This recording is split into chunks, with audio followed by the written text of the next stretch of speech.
Welcome to Seeing with Your Soul, the podcast aimed to inspire you to find your voice and become the best, truest, and most authentic version of yourself. Spiritually intimate soul-to-soul conversations, life-changing insights, and spiritual teaching and healing. Real, raw, unfiltered. Join your host, Tisha Michelle.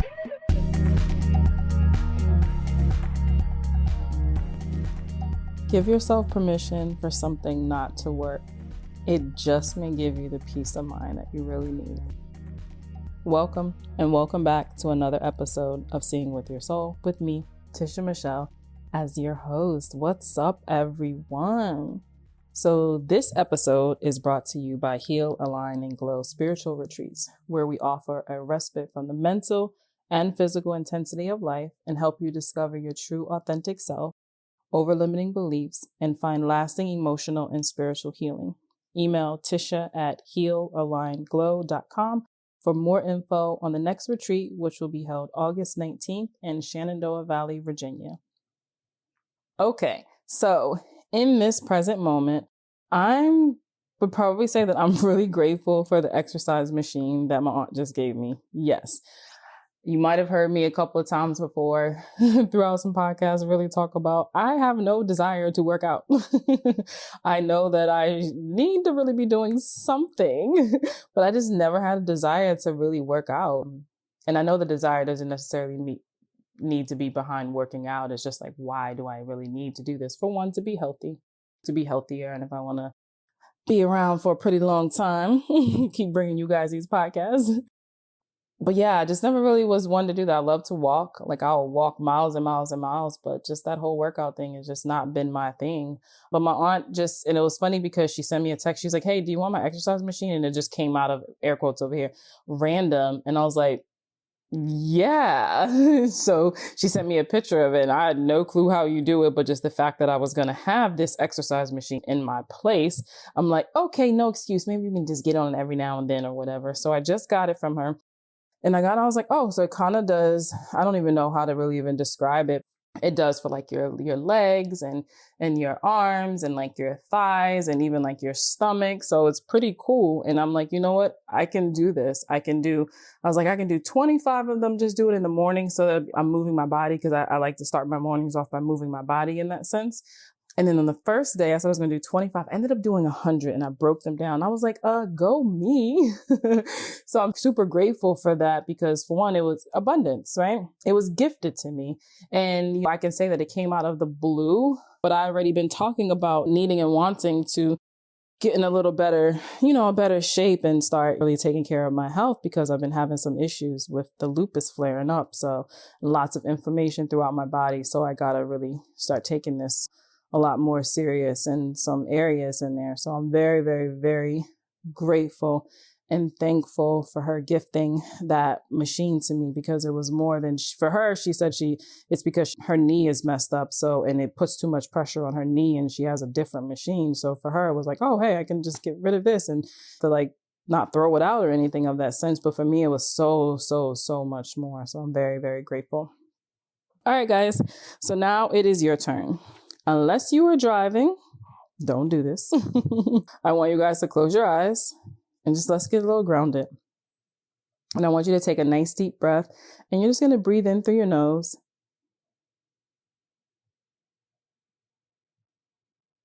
And out through your mouth. Let's take another nice deep breath, breathing in through your nose.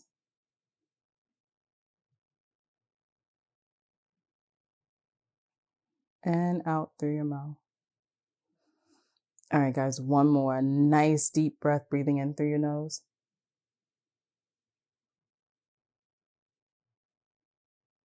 And out through your mouth. Yes, yes, yes, yes, and yes. All right, feeling good, right? So what are you guys grateful for? Express that gratitude. Release that out into the universe and allow yourself to stay open to just receive even more. Yes, yes, yes. All right, guys, in today's episode, so I had a conversation with Dustin, Dustin is a writer, a storyteller, and a life coach with an aim to transform lives by helping people get out of their way and step into who they know that they are really just truly meant to be. And this was such a good conversation. Like the one thing, it was so many good things that we talked about, but the one thing that really stood out the most was how Dustin always went back to his passion and what it is that he loves. Like no matter what the different challenges and obstacles and difficulties and confusions that would pop up throughout his life, he always went back to what he was passionate about, what he loved, and what it was that he knew basically to be true.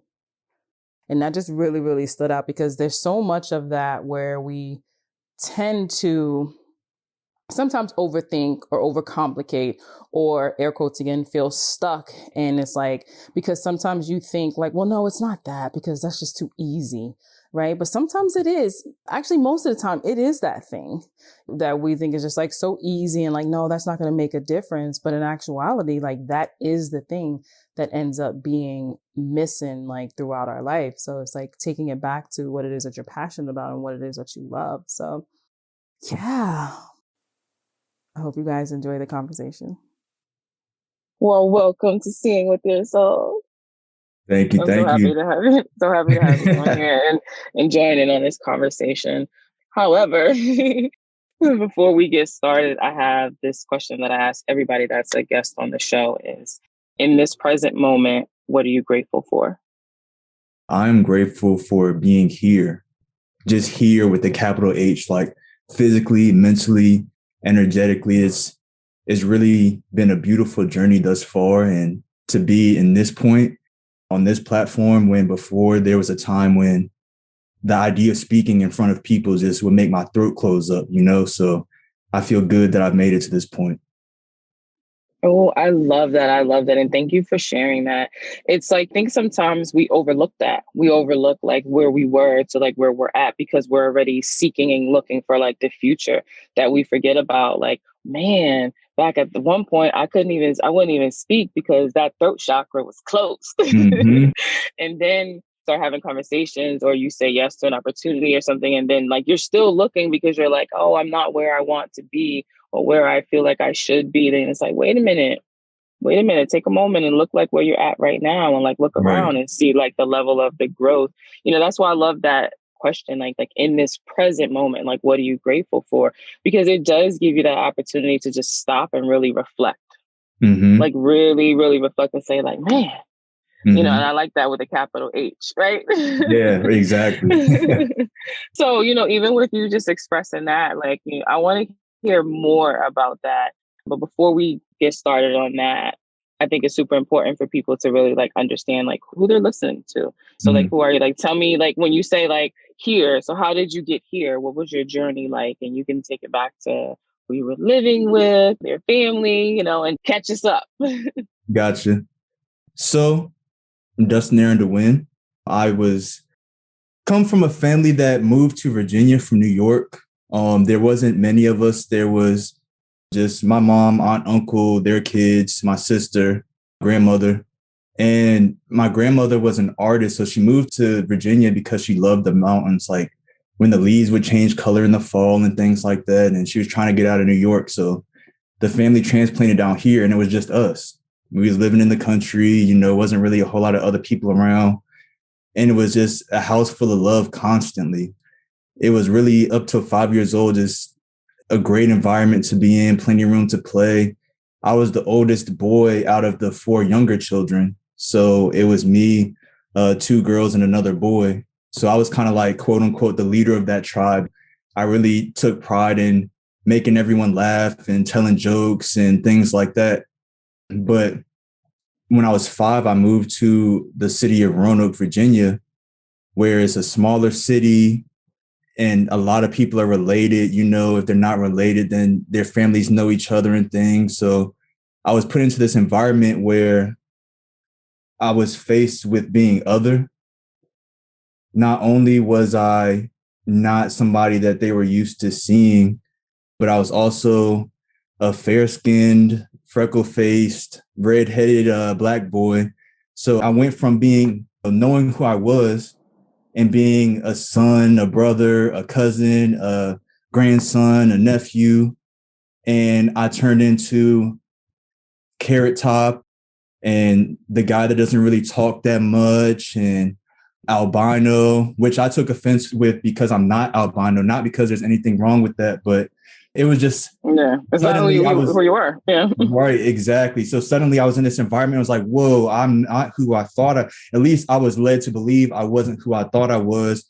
So I had to figure things out again.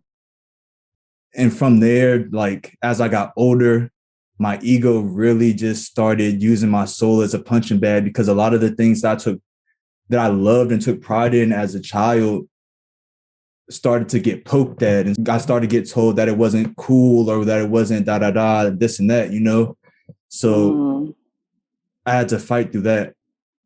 And it was quite a journey. I went through cycles.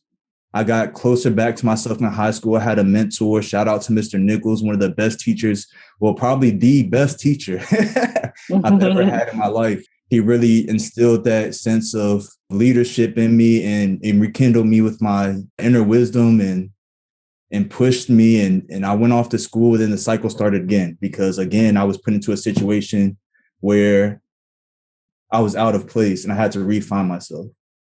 So you know what? Hopefully you can hold that thought. I want to go back a little bit. So like you said, you were in this environment, was loving, and you knew like who you were, I'm the leader. And then you get to Roanoke and it's like, boom, like everything, like you said, and people can see me, they know I do my air quotes. You just knew who you were, but then, as a child, these things that you loved, and then now people were making fun of you of that. And this is something that I say all the time. I'm like, if you really want to know who you are and why you do the things you do, you have to revisit your childhood, right? Because those things that we loved as a child, and then people are making fun of those things and pushing those things down. And then when we become this adult, we're just like, I don't know myself. I don't know what I like to do. It's the things you did as a child. So if you don't mind, I want you to just expand a little bit on that. Like, what were some of those things that you liked or you enjoyed that people were, poking at? So I was always very inclined towards reading and writing.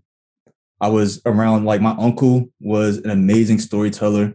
He grew up in New York during the 70s. So, that was a wild time. So I would always love to sit there and just hear him rehash his stories about working for mobsters and things like that. And my grandmother was an avid reader. She was always encouraging me to read. My mother always told me, keep your horizons broad and continue to read and learn about things that you might not be interested in, because once you understand it more, you might dive into it. So I was a bit of a nerd, and I say that in a very endearing way. I take pride in that, because if it wasn't for reading and seeking knowledge, then I wouldn't be where I am today. But when I got to that puberty age and started to be around certain kinds of people and wanting to fit in and all those things, I pushed it aside for a long time, up until my senior year of high school, where I dabbled a little bit more, but then I just kind of pushed it aside again, and it wasn't until I was 21, 2016, when I realized, like, I am not who I'm supposed to be. I got out of bed one day and I was so disconnected that I could barely feel the soles of my feet touching the floor. And I just sat there on the edge of my bed, like rubbing my feet against the carpet, because I was like, whoa, what is going on? I was making myself sick. I was really making myself sick. I looked in the mirror and I was disgusted with the person looking back at me. And it was that day, I remember it vividly. It was that day that I sat down with a notebook and I started writing again and started reflecting and trying to rekindle that passion I had as a child. I love that. It's so crazy. I mean, even for you to say, like, was just like reading and like it's writing, and for that to be something that you enjoyed, and then people are just like, oh, like you're a nerd, like these labels that we give, and it's like people will say things like, oh, like they're weird, or like you're weird. I'm like, I love it. Like I'll say that to my 15-year-old. I'll be like, you're so weird, and I love all that shit. Like, why be like everybody else? And that's what you want to label in essence, but it makes it be like it's so like that. But just enjoying like reading, that's you learning, right? Mm-hmm. Learning so much. And I love what she said, you read like the things that you don't really want to like read, like because you have no idea until you Right. actually do that. But man, being at such a young age to start to have that awakening, I think it's beautiful, because my full true awakening didn't happen until my late 30s, Mm-hmm. like very late 30s. Yeah. I probably could say closer to 40. Late 30s sounds a little bit better.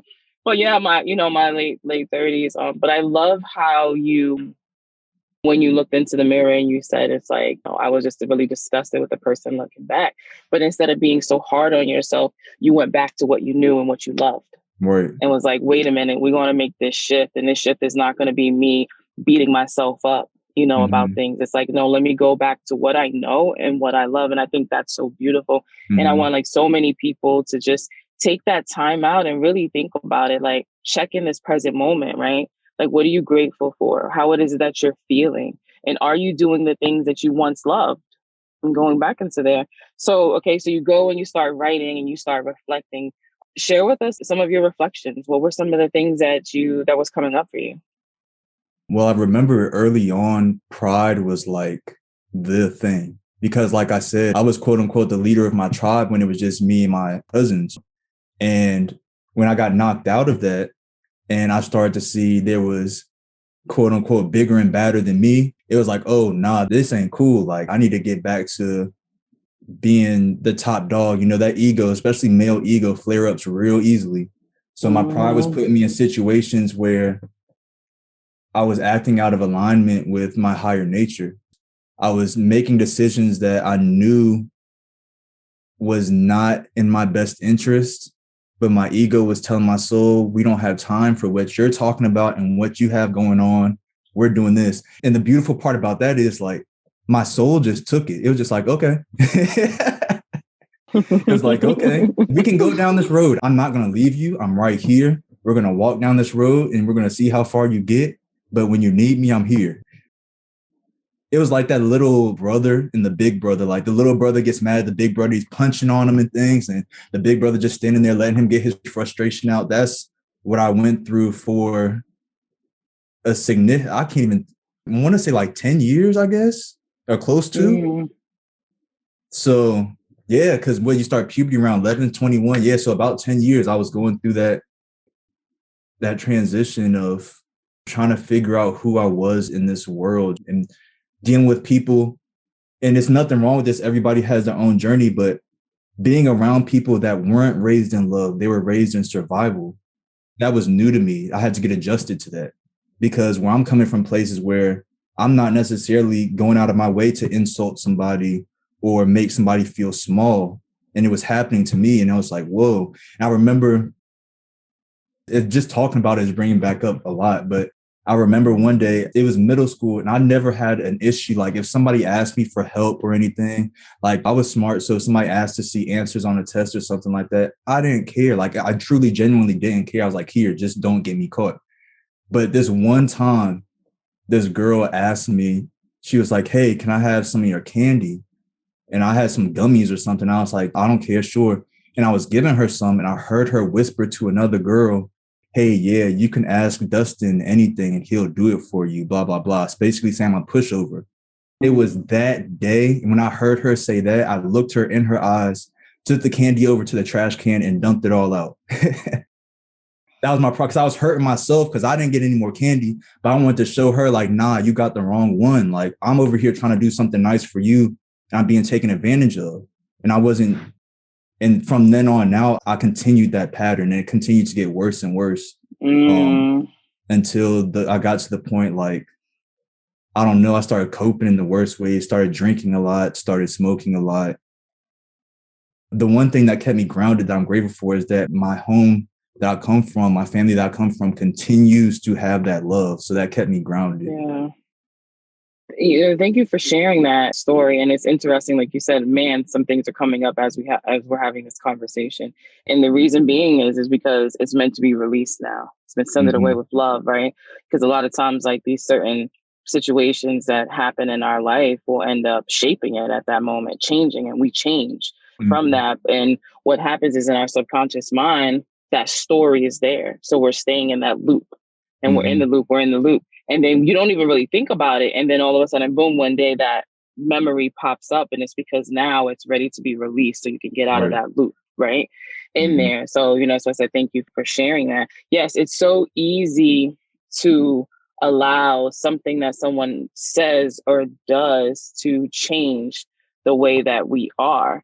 And I like how you said you come from like that background of love into an environment where people are in like survival, right? Mhm. And when you look at it, so for her to make that comment, and then for you to be like, nah, you're not going to be taking advantage of me, and just go dump it, Yeah. out at that time, you don't have discernment. You don't even understand Mhm. what type of background that person comes from, because what she said was all about her Yeah. and nothing about you. And obviously you start to learn that now, right? When you start going down that journey and just going in the rabbit hole and exploring Mhm. more about yourself and behaviors and stuff.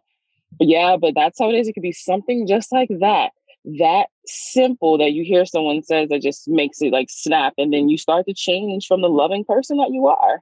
That Right. just was like, here, you can have some candy. It's no big Right. deal. Like, I'm a share. Sharing is caring, Right. in there. So yeah, so you said you felt like you continued on up and it got worse, and then you started to mask it with like drinking and like smoking. And so what was the next revelation for you after that?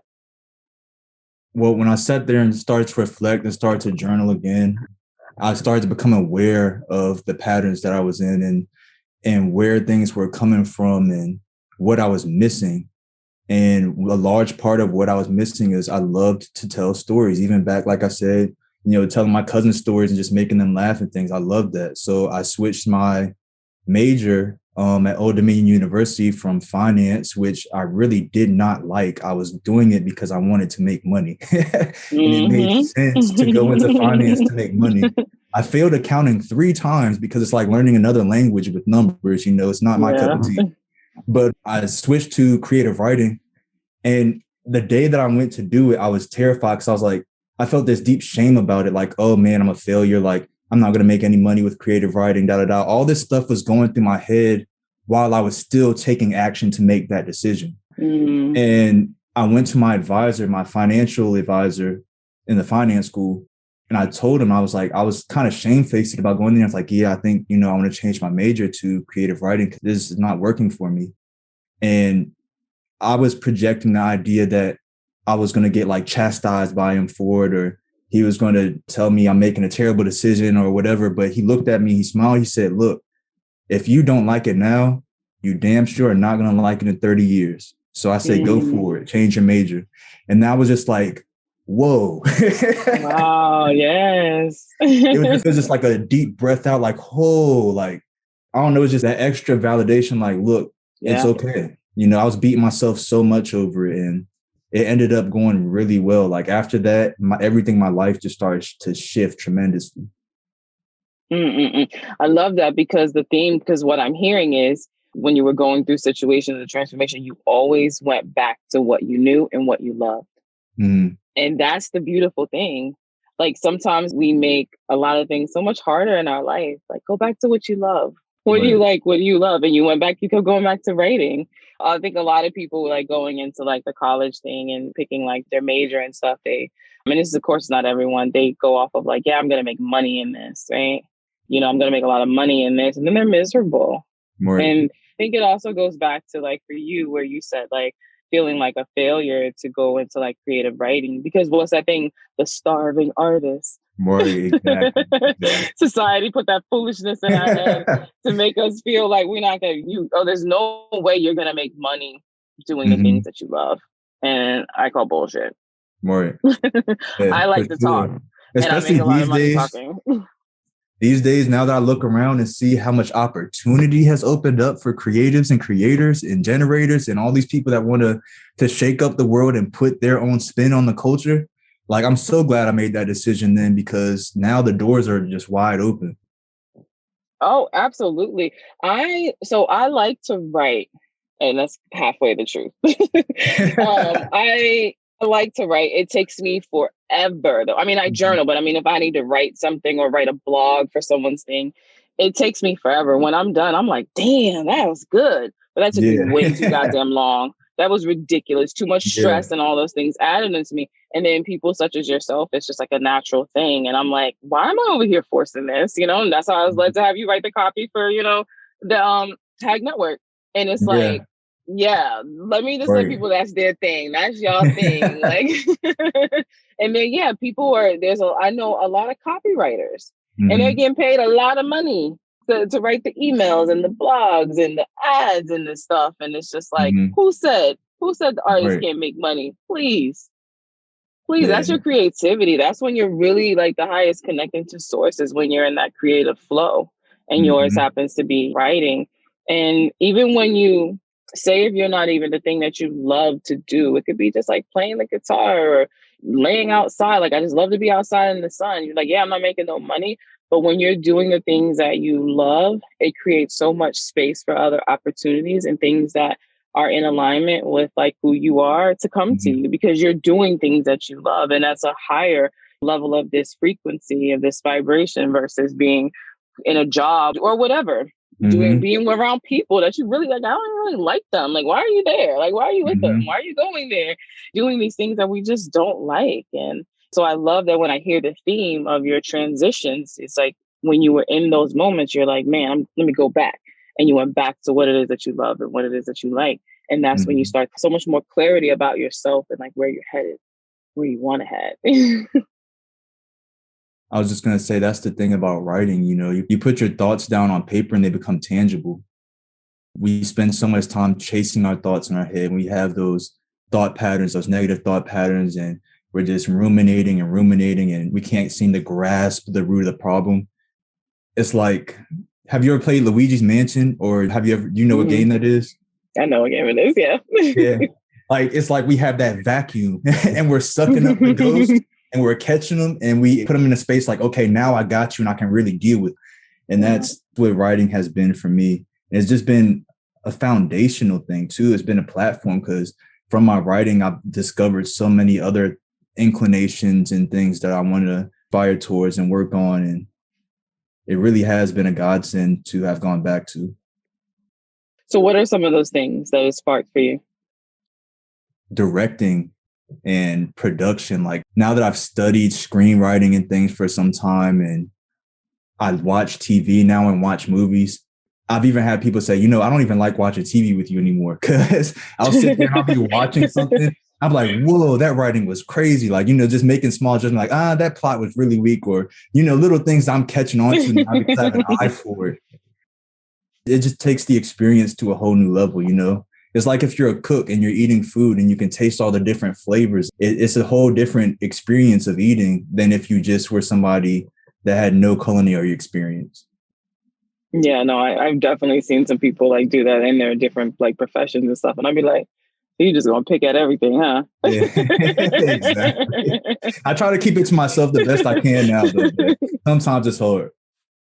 Yeah, okay. So directing, producing, I love that. I love that. And that is a thing too. Like, sometimes you can't really see how this thing that you love can, whether it's make money or give you more to like do. But the thing is that when you start to act and do in that sense of what it is that you love, and like, it starts opening up other things and you start like expanding even more because you're in a nice higher frequency, right? So just open things up and all.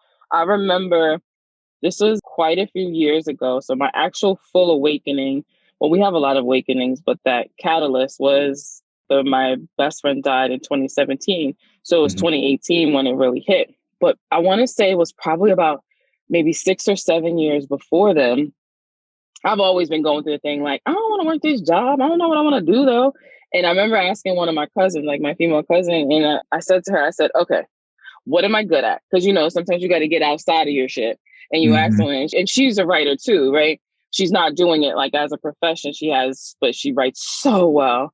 So she like sends me this message and she's like, you just like make sense of everything and you just make people feel like comfortable. And it's like, you have the answer to everything. And she's like, God, I swear you're like Oprah, right? And this is years ago. And she's saying all this stuff. And I was like, okay, I got on the phone with her. I said, that is great, everything you said.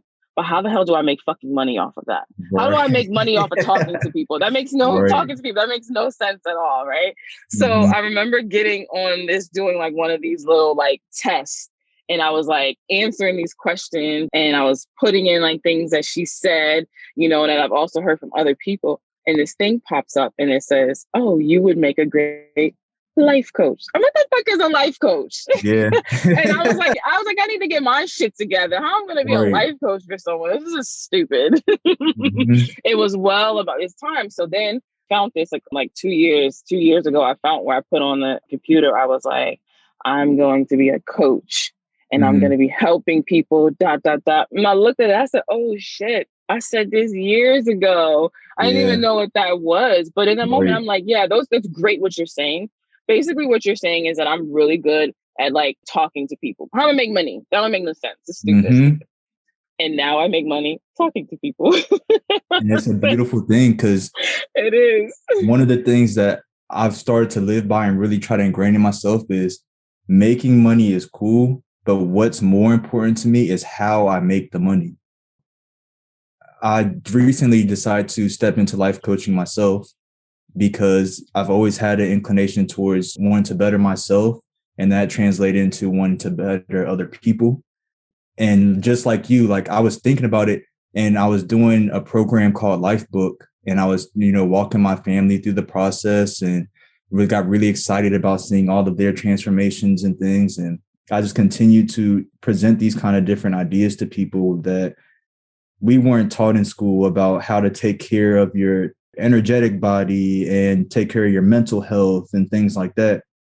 And my sister said to me, you ever thought about becoming a life coach? And I was like, what? No way. That's cheesy. I'm not doing that. Who goes out here? Like, who am I to go out here and tell somebody else how to live their life? But then not even a whole week later, you know how like Apple and everybody listens to everything you say. So ads start popping up. They're like, got them. Right. Ads started popping up. I looked into it more and I started to understand what the role of a life coach really was and what it's not about telling somebody what to do. It's about empowering somebody to be able to make the transformation they need to make for themselves in their own life, and just helping people remember the power that they have to be the architect of the life they want to live. And I was like, oh, not so cheesy. Exactly. You're like, wait a minute. This is actually, you're like, this is powerful. Yeah. I never liked the whole, in my own personal thing, the whole life coach thing, because I felt the same way. I'm like, I can't tell people like what to do. And I don't want to tell nobody what to do. And the reason being is because I don't want nobody telling me what to do. So as I fast forward and then start getting into my spirituality and bringing it out, I'm like, oh yeah, I'm like, nah, I'm your guide. I'm just, because everything is already within you. I'm just going to help guide it out, because sometimes we need that outside person to help show as a reflection, because we're so stuck into this story, into this narrative that's there, that we sometimes can't see things. So I want to go back to something you said. You was like, who am I? It's cheesy. Who am I to tell somebody how to live their life? And it brings me to the whole imposter syndrome. So I want you to talk about that a little. But when I first, I guess, got my, I don't know what's the word, but it wasn't even that I knew that, oh, that's imposter syndrome. But I guess the first taste of it was many years ago. I responded to this ad that someone had posted, and it was about selling Mary Kay. And she had posted this thing about Mary Kay. So I reached out, I was like, oh, I think this would be cool. You can start your own business. And it's like with makeup, this will be cool, So it was my first taste of direct sales. And that's actually how I started with personal development. And it was through a network marketing company, which was Mary Kay. And that lady is been a mentor and a friend. And she was way older than me and stuff. And I'm still in touch with her to this day. We started, I went to the meetings and we was doing that. Then she had been with Mary Kay for years, and then she transitioned over to beauty control. So of course she's like, you're coming with me. And I go with her to beauty control. Well, beauty control did more of spa and pamper me stuff, right? So we would do those things. So I remember saying to her, I'm like, yeah, I'm just not really getting the support from the people, or just from people that I don't know. I thought it would be the people that I did know. And then I started feeling some type of way about myself. And it was like, oh, who do I think that I am to be an expert on the spas and these products? And she was telling me. she said what that is that, when we start to feel like that and you see it, is that because yesterday you were just Tisha that did whatever you did. And today you're a beauty expert, and the people closest to you don't see that because they still see you as that older version of you. And now you're stuck in that older version of you because this newer version of you is taking control of your life, saying, I want to start my own business and I want to create the income the way that I want to and doing things that I like to do. So that was like my first taste into having this imposter syndrome, feeling like, oh, okay, well, maybe I'm not because they're not supportive, or they don't see me as that. And that was the opening up of personal development. And that's because network marketing, a lot of the organizations are really big on personal development. You really like growing yourself. And so that was like my first taste in there.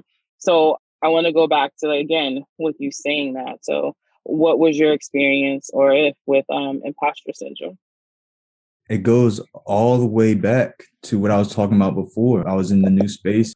I wasn't who I was expected to be in that space. And I started trying to be something else. I started trying to look at others. It was a blessing about having a quiet nature and being very observant, because I was able to watch the mistakes of others and not give into those behaviors. But it was also a curse because when I saw people getting the things that I thought I wanted, my ego wanted, I started to mimic those behaviors. And I fell into that spiral of becoming more of somebody that I wasn't supposed to be. And that put me in a space like, okay, I'm standing on a shaky foundation because I'm not living in alignment with who I am. And as I was taking those missteps and started to come back to who I was and started trying to better myself and also spread that wisdom to others. Because like I said, my soul was always there. It always showed up when it needed to. People would come to me for advice about certain things and I would be there. And then I had it in the back of my mind, you're not who you're supposed to be. So who are you to say that, and that? You see what I'm saying? Mm-hmm. So when I did start to continue to grow more back into who I was and more in alignment with my values and being aware of the kind of person that I was meant to be, I continued to have that same pattern of thought. And looking back on some of the decisions I made in the past, like, you're not deserving to be in this position.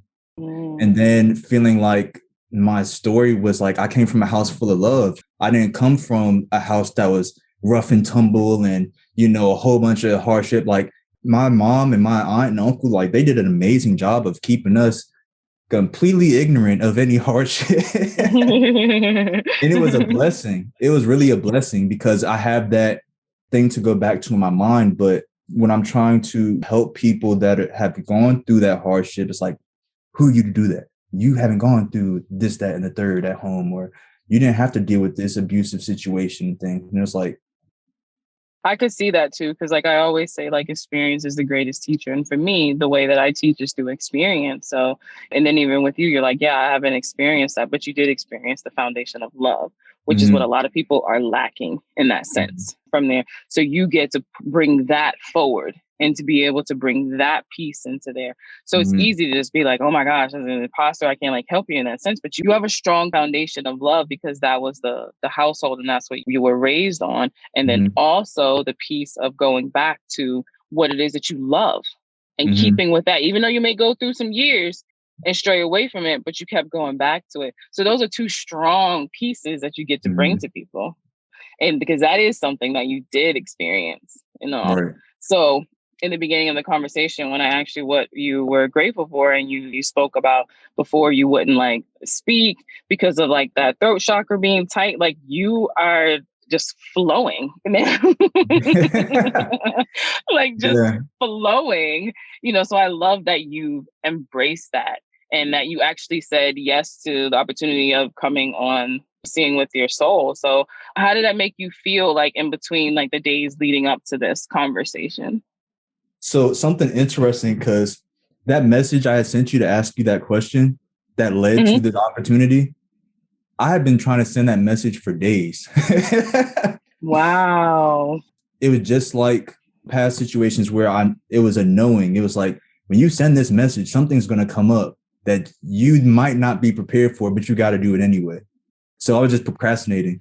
And then I was supposed to be working at that time when I had texted you, and something in my body just kept telling me, you need to rest. You need to rest. Go home and rest. And I ended up doing that. And then I had the same kind of feeling say, text Miss Tisha right now. And I was like, all right, fine. So I text you, and then, the conversation unfolded and it led to this. So when we got here, I was 100% going to say, absolutely not. I am not getting on your podcast. I know how devoted your community is and how much they love you.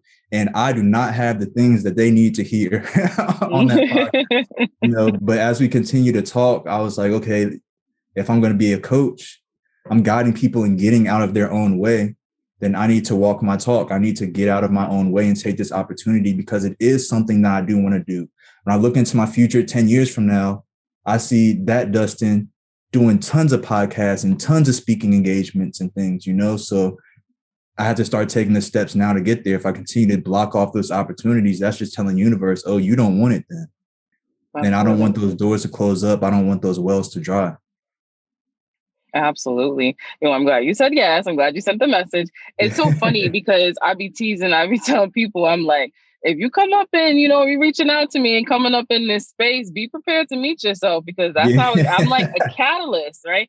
It used to like stress me in the beginning until I really understood like who I really was and what that gift and the gifts are like. Because I'm like, I'm just a catalyst for people. When they come and they talk to me, their whole life just switches and changes. And then I was like, I remember I was like, your whole life just turned upside down. And he was like, nah, it turned right side up. And I thank you for that. Wow. Yeah. And I was like, damn, that was deep. And I just started seeing, I'm like, oh, that's what it is. So, and it's never just the little thing that the person thinks it is. Like, if they just like, I don't know, I just feel like I should ask you this question, and they'll send me that. And then the craziest part is literally like 9 times out of 10 when this happens, and this will be people, not people that like I'm friends with and we talk on a daily basis or something. It'll be like you, and they'll send me a message or something, and I'll be like, hey, I'm gonna call you. Let's hop on the phone. And they're like, what? And I'm always free at that time. And it's so crazy because I'd be like, yo, I could be so busy, sessions back to back and personal life and kids and this and that. But yet when these people reach out to me, I'm free. And I started looking and seeing the pattern. And I'm like, oh, this is so divine. This is so this, this is so that. And people will say that like, I've been wanting to send you this message and this and that. And I'm like, you know what? Well, thank you for finally trusting yourself. Always for a bigger thing. That's the thing. Trusting myself. Like, I left the #1 bank in America to do DoorDash and become a life coach because something in me was saying my time here is done. That's something that I'm starting to get comfortable with, because even this is the story that I was telling myself. I had to leave school because I was renting an apartment with some guys, and the party was thrown. Somebody was shot, and the landlord sued us for $11,000. I was like, oh yeah, gotta go home and get a job. But something that I finally started being willing to admit lately is that something inside of me was telling me that I was done with school already. I wasn't really learning a lot from the creative writing classes I was in. They were beautiful because I gained confidence. A lot of my peers and professors were, hailing my work and everything, and it felt good, but I wasn't getting what I needed on the education side. And I was learning a whole lot more by studying on my own. But again, it goes back to that idea of shame and idea of being a failure, because I was like, I can't leave. I'm literally 3 semesters away from graduating. And it was just something to me, your time's done. It's time to go home. And just like at Wells Fargo, something just kept telling me, I was like, I got to stay here. I'm trying to make this money and be able to move and da-da-da. So it's like, nope, it's time to go. And leaning into trusting myself has really been an amazing thing. Who would have thought? Right. And seriously, like I say, it's like the soul contract has ended. but we like to overstay our welcome. We know that it's ended and we know we should leave this person or this job or this school, or even if it's a part of something that you love. I started off with numerology. That was where I started. I started doing, let me do your life path number. Let me give you your report. I don't do that now. Yeah. That was just a part of gaining. Spirit was talking to me through numbers. So I was relating and connecting with people to like what their numbers in that sense, and the vibration of certain numbers and blah, blah, blah. And it started there. But then that contract ended. That gave me what it was that I needed, and I was able to move on. And I moved to the Oracle and the Tarot cards. And then that's what I was using, that tool. And then, I moved on from there. I mean, I still do them, just like I have lots of I'm hitting almost 100 decks. So I love my cards, and I'm always going to love my babies. But I no longer needed them to do like my readings, right? But that served I got what I needed from that. And it also helped with like that level of like confidence, like you said. And then I started to, move up. And I think a lot of people get stuck in that sense where that soul contract with whatever it is has ended and they continue to stay. I'm like, you're staying in something that wasn't up for renewal. Right. Like you just forced yourself to stay in this thing. Right. So let's go back to what you said, is to trusting yourself. And the more and more you can start listening to that voice and really start understanding how that voice talks to you.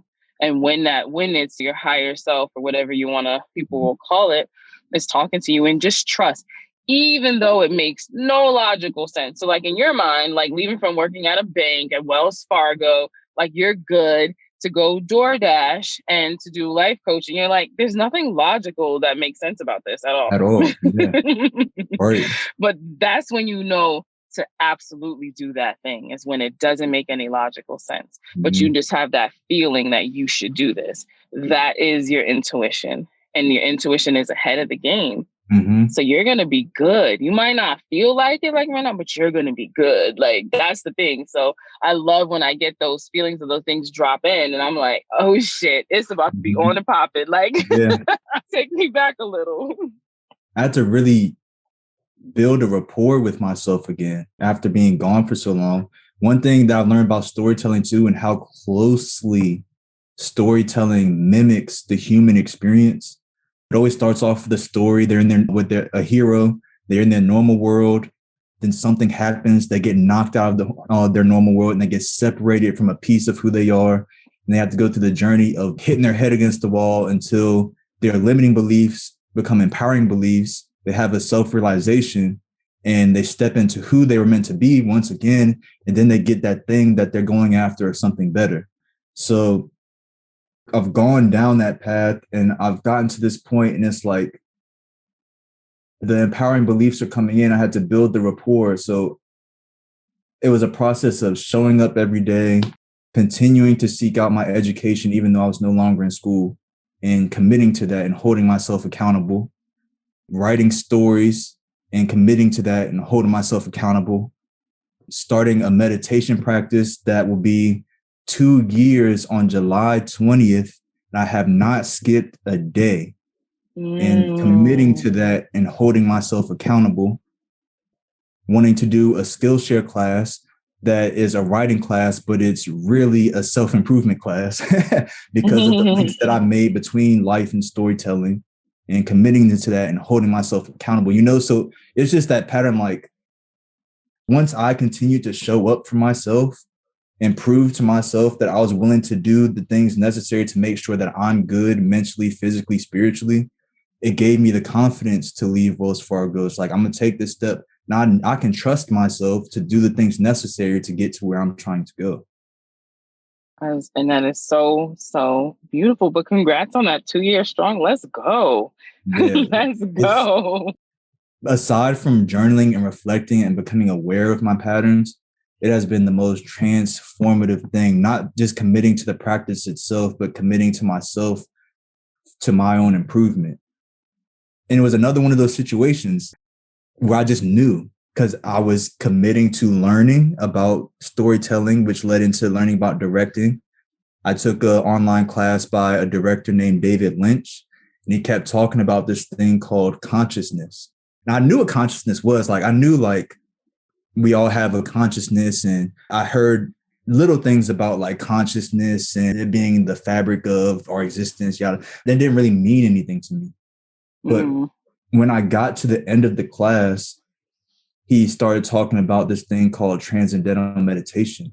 And he explained that it was more of a system of taking your conscious awareness down into pure awareness, coming back out, letting it dry, and going back again. Kind of like a candy apple. When you dip a candy apple, you take it out, it dries, you dip it in again, you take it out, you have more caramel. And something in me was just like, I need to do that. I immediately closed out the class, pulled up the TM website, signed up for an info session, went to the info session, did not care how much money it was. It ended up being $500. Didn't care, immediately took it, you know. And from the very first time that I did it, I felt the effects immediately. And I was just like, whoa, this is different. This is what I've been looking for a long time. So much so that I've gotten 7 of my family members to start. I've got one of my exes to start. I like to tell people, like, I do not get anything from telling you to do this. There's nothing that I gain besides the satisfaction of being able to see your life change. Yes, you know? Yes. It really is. It's been beautiful. I did that informational session on the 3rd day of me making it to Arizona. So it was like a perfect timing for me because of me taking this leap to move to Arizona with like nothing. And I don't even want to say nothing other than stepping out on faith, which is something very powerful. So nothing tangible, right? But stepping out on faith. And then I had seen that had pop up and it was like right around the corner. It was in Scottsdale, Arizona. I was like, oh, this is going to be perfect for me to do. And I went to an informational session and, you know, just like met some people in there. And I was in an environment that just being in the informational session calmed like my nervous system for the fact that I still didn't know where we were going to like fully live and everything. So it was really, really like perfect for me in there. So I think that's beautiful. Well, I've really, really been like enjoying this conversation and I'm excited to see how things are going to like unfold for you and all that good stuff and what you're going to be directing. You're going to be directing my shit. So as I get my shit together. Hey, I'll be happy to do it. Trust me. Yeah, because that's one of my big things with the network. I've had to step back and not necessarily step back from it. It's just really gaining more clarity of this bigger vision and allowing these things to come to me because my overall thing is definitely to produce my own air quotes over here talk show, but it'll be Seeing with Your Soul, you know, as the show. But the overall thing is I want my own production company because I want to produce other people's, their stories and their ideas and their documentaries and stuff. So I see that as like the bigger thing. So as that more starts to like open up and like unfold, and you know for sure I'm reaching out to you like, yo, I need your help. Hey, Les, I'm not tied to Wells Fargo anymore, so I can hop on a plane. You know, ain't no thing. Yeah. I absolutely love that. All right. So let the listeners know, like, how can we support you? So on Instagram, that's my primary social media space. You can reach me at Aaron Dewenn, AARONDEWENN. I post content there every weekday. You can also find the link to my Skillshare class there, which is actually a self-help class disguised as a writing class. And yeah, I'm also stepping into a part of my life coaching certification where I need practice clients for my 20 hours. So if anybody wants to reach out and get a free coaching session, an hour coaching session, and you're comfortable with being recorded and having the session sent in to my supervisor, then please reach out. If you're not comfortable with that, I can do a $50 coaching session for you as well. And again, just reach out to me on Instagram, DMs. I'm going to reply. I'll be happy to work with you. I love it. Thank you again so much. This has been great. It's been awesome. Thank you so much for the opportunity. I'm so glad that I got out of my own way and came here, you know. Absolutely. Thanks for tuning in to Seeing with Your Soul. If something you heard resonated with you, feel free to rate, review, and share with others. If you are looking to go deeper, you can connect with Tisha Michelle on Instagram at Mindset Slayer or visit www.healingalignglow.com.